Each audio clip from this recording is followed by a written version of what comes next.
Welcome back to my channel. आशा करती हूँ आप सभी अच्छे होंगे। आइए सुनते हैं आज की कहानी। सच्ची शिक्षा।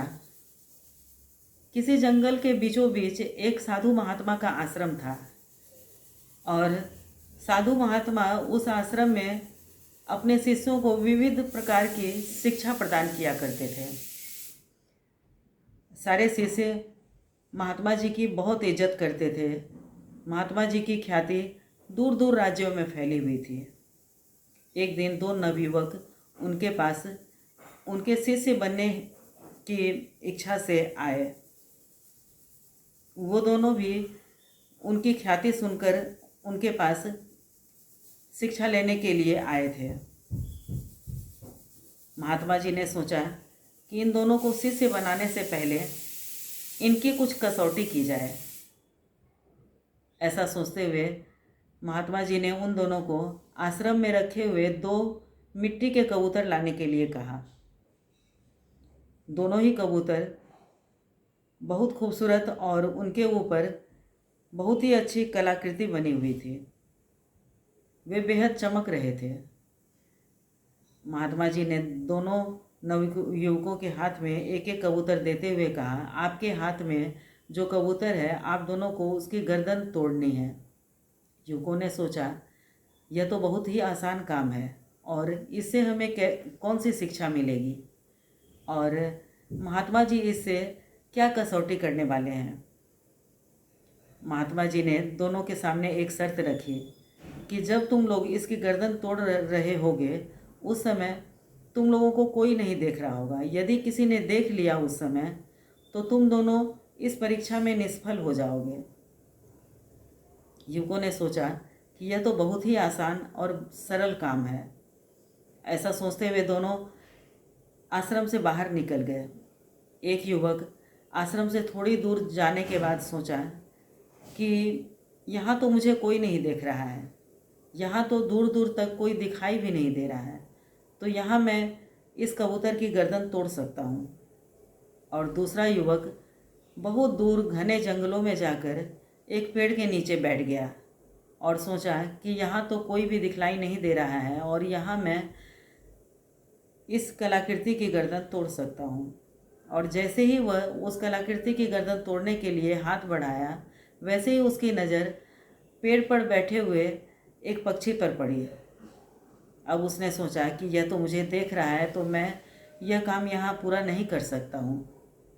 ऐसा सोचकर वह किसी नए जगह की तलाश के लिए निकला और फिर वह घनी झाड़ियों में जाकर छुप गया और सोचा कि यहाँ मुझे कोई नहीं देखेगा इस कलाकृति की गर्दन तोड़ते हुए और यहाँ मैं गुरुजी का काम पूरा कर पाऊँगा।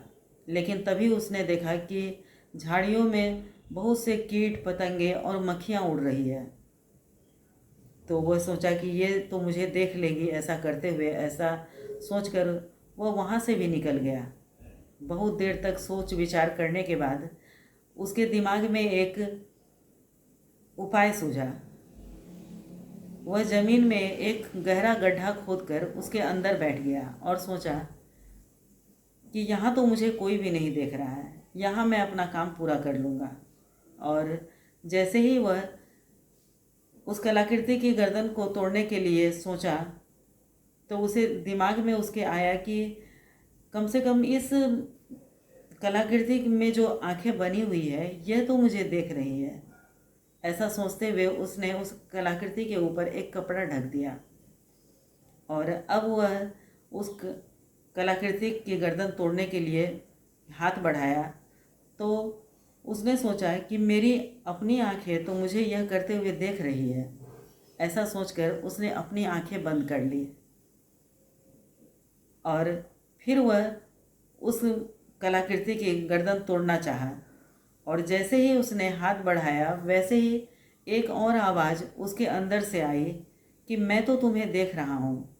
यह आवाज़ उसके आत्मा की थी, उसके हृदय की थी।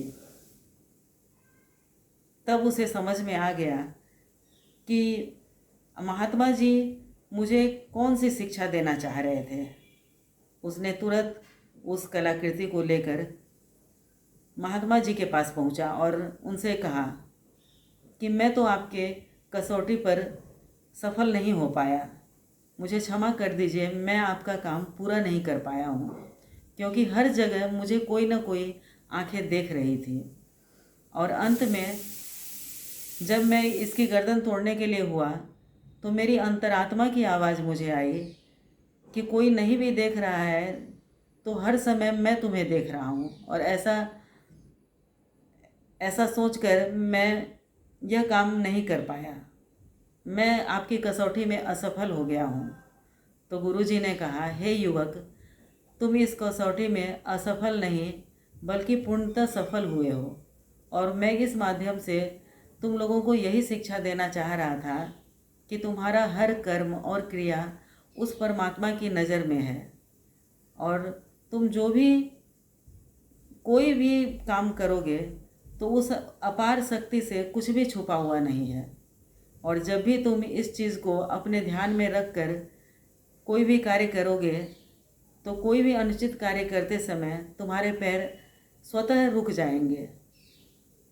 तो थैंक यू दोस्तों, आपको इस कहानी के माध्यम से कुछ शिक्षा मिली हो तो मुझे कमेंट करके बताएं और चैनल को सब्सक्राइब भी करें।